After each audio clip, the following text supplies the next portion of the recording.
Est-ce que cette chanson te dit quelque chose ?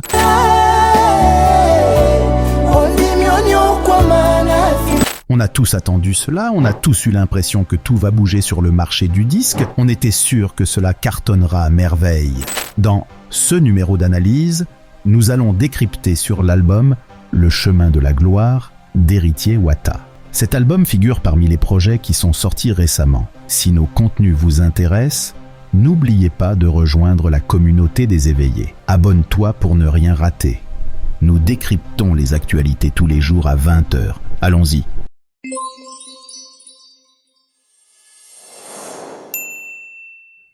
Depuis le 15 mars 2024, les publics congolais et les fans de la bonne musique ont eu à réceptionner le 3e album de Moto Natembe Gogan. L'album compte 18 titres, dont une générique dansante. Parlons contexte, il y a de cela 3 ans, la Poulga nous a émerveillés avec l'album Mi-ange, mi-démon. D'ailleurs, une chanson intitulée « Désolé », qui s'adresse à toutes les femmes du monde, était disponible sur YouTube et autres plateformes de téléchargement pour annoncer la sortie de l'album Mi-ange, mi-démon.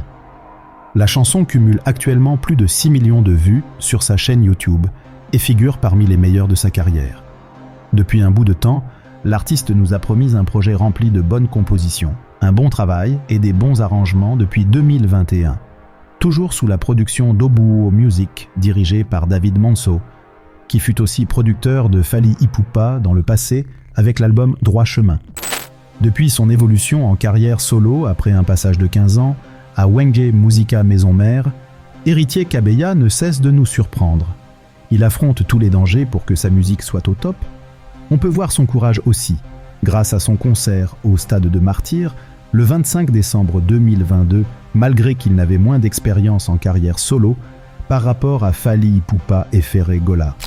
Héritier Watanabe en guerre contre Fally Ipupa et Ferré Gola. Nous savons tous dans cette génération de la musique, la rivalité règne entre les clans de Fally Ipupa, appelés communément les Warriors, et de l'autre côté les Gaulois. Mais Héritier a mis sa tête en s'imposant avec 16 fans et crée les Spiritas qu'on voit aujourd'hui. Que signifie ce terme ? Un spirita, c'est un esprit dur, fort, bien préparé, tant mentalement que spirituellement. Je suis ainsi, quelqu'un qui ne cède jamais, quelqu'un de courageux qui ose toujours, sans crainte d'échouer. Même quand ça ne fonctionne pas, je garde la foi, a répondu Héritier Wata au micro de RFI. Ce jour-ci, on voit une vague d'artistes congolais qui cherchent à tout prix de jouer aux grandes salles d'Europe.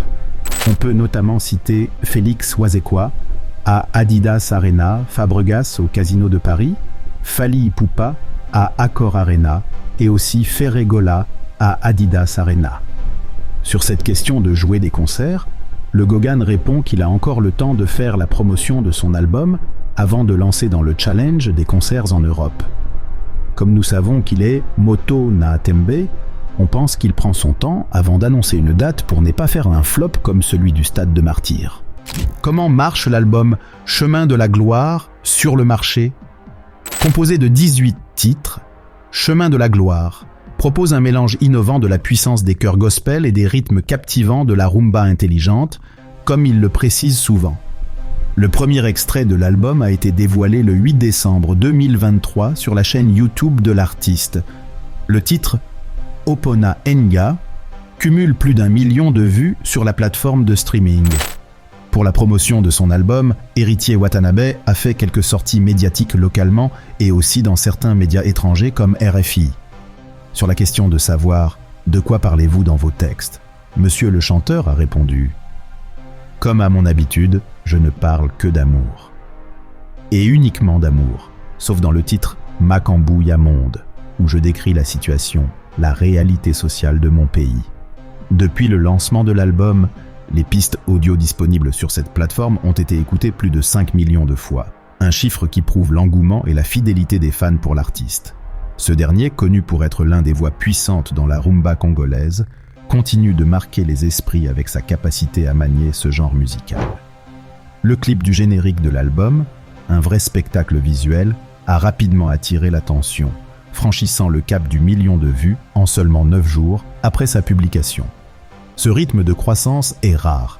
et dénote d'une réception extrêmement positive par la communauté musicale et les aficionados de Watanabe. À ce jour, ce clip dépasse déjà le 1 million de vues, confirmant ainsi le statut de hit de l'album. En outre, le clip de Le Baron, un autre morceau phare de l'album, n'est pas loin derrière avec presque 1 million de vues à son actif. Les audios de l'album n'ont pas atteint les millions, mais on espère que cela viendra. Ce que nous déplorons dans la musique congolaise, il n'y a pas assez de soutien. Les mélomanes préfèrent s'insulter ou faire polémique sans avoir l'habitude d'aller acheter et consommer légalement les musiques sortantes. Actuellement, seul Fally Ipupa a un disque d'or reconnu officiellement par la SNEP, malgré il lui a fallu près de 5 ans pour l'atteindre malgré ses millions d'abonnés sur ses réseaux sociaux. C'est vraiment une honte pour la musique parmi les plus écoutées d'Afrique. Héritier Watanabe va-t-il jouer en Europe ? Dans l'actualité de cette semaine, tout le monde parle de Ferré Gola et ses exploits, comme on l'a dit auparavant. Sur cette question, Héritier Watanabe répond « Je ne suis pas un agité. J'ai sorti un nouvel album et je me dois d'assurer sa promotion correctement. Nous sommes déjà habitués avec Fally Ipupa, qui fait des tours d'Afrique, d'Europe et d'autres continents pour faire des concerts pour ses albums. Espérons que le chemin de la gloire aura aussi ce vent qui pourra aider Héritier Watanabe à conquérir le cœur des spectateurs dans des grandes salles partout au monde. Il faut savoir qu'en 2017, Héritier Wata avait prévu, le samedi 15 juillet, de jouer dans la salle de l'Olympia de Paris. Malheureusement, le concert a été annulé par la préfecture de police de Paris après une manifestation d'opposants au régime du président Kabila. Quelques 200 personnes opposées au concert de Gauguin s'étaient rassemblées au carrefour devant l'opéra, se réjouissaient de l'interdiction du concert. Mais le temps là est passé vu que les artistes congolais commencent peu à peu à regagner le marché européen. Pourquoi s'inspire de la rumba congolaise à l'ancienne ? Aujourd'hui, dans la rumba, on ne crée presque pas. On se réfère à ceux que les anciens nous ont légués. La musique qu'on a grandi avec, c'est aujourd'hui notre source d'inspiration. Dans cet album, je me suis inspiré de King Kester, Franco Luambo, Taboulé ou encore Madilu System, dit-il sur TV5 Monde. La rumba est une musique où on prêche l'amour.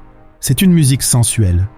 Je ne voulais pas aller chercher ailleurs, je voulais vraiment retourner à la source, m'inspirer des anciens pour qu'on ne perde pas nos valeurs. La rumba, c'est une partie de nous, c'est notre culture que nous voulons vendre aux autres. À 41 ans, Héritier Kabeya a encore le temps de nous donner de la bonne musique. Et aussi de prester dans des grandes salles comme l'a fait son ancien patron du Maison Mère Werrason. Notre équipe, nous la souhaitons toujours bonne chance dans sa carrière et dans d'autres projets à venir.